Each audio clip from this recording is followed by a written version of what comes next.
Le respect de la vie privée est-il un droit du citoyen lambda ou au contraire on n'en a rien à foutre? À Rimérac, en Haute-Bolène, les esprits sont passablement échauffés par une sombre affaire qui dure déjà depuis plusieurs semaines. Les habitants du village ont accepté de témoigner à visage découvert.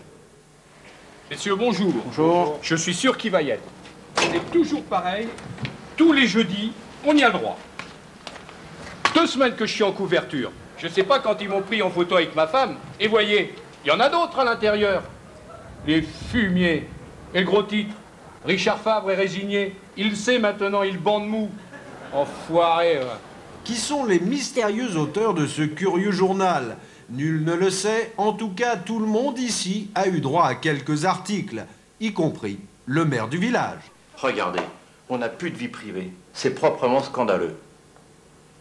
Rimérac vit désormais dans la peur et la suspicion en attendant que soit enfin arrêté le coupable de cette odieuse parution. Et il paraît que dans le prochain, on me voit en train de chier. Si vous croyez que ça me fait plaisir. Puisque nous sommes dans la vie privée. Puisque nous sommes dans la vie privée. Joyeux avec un drame comme on les aime. Des images fortes. Éloignez les enfants, s'il vous plaît. À Flambouille-le-Grand, le drame hante tous les esprits, même si la vie semble suivre un cours normal. Une voiture passe toutes les heures. Une camionnette toutes les 2 heures, un camion toutes les 6 heures et un gros camion plein d'air avec des lions tous les 2 ans. Le drame est là, impalpable, lourd malgré l'apparence tranquille et rassurante de la vie. Le charcutier vient tous les mardis à 8 h sur la place de l'église. Jean l'huile. Le vendredi, c'est le poissonnier. Et le dimanche, c'est la messe.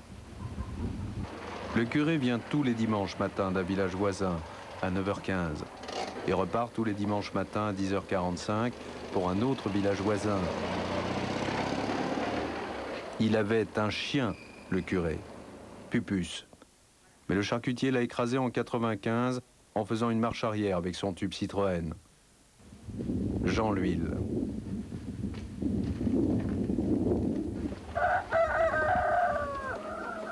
Tandis que le drame tisse sa toile, la vie déroule son écheveau.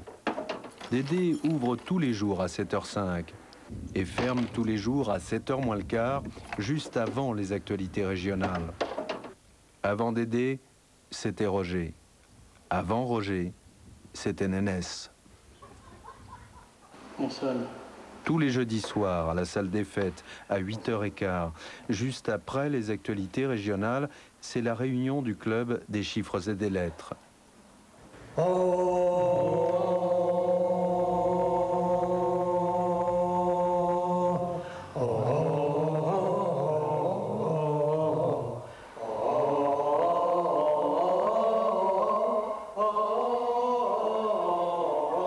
Oui, la vie coule, inexorable, indestructible à Flambouille-le-Grand, malgré le drame présent dans toutes les têtes.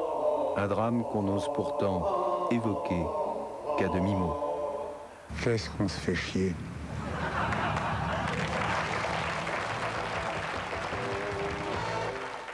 Gros Manche, nous découvrions un personnage important pour toute la Présipauté et peut-être pour vous-même. Ce petit homme rond s'appelle Gérard Dumol. GG pour les habitués. Et GG est gentil avec les gens. GG respecte les animaux. GG croit en Dieu. GG aime les voyages. GG a donc tout pour remplacer Jean-Paul II. Le peuple miséricordieux lui voue une véritable compassion. Après Pie XII, Jean XXIII, Paul VI et Jean-Paul II, la Présipauté de Groenland est fière de nous présenter celui qui sera peut-être le nouveau pape, Cacahuète XIV.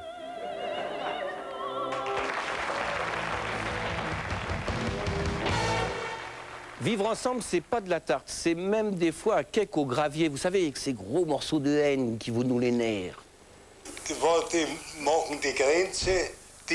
Qui n'a pas eu un jour envie de tout quitter?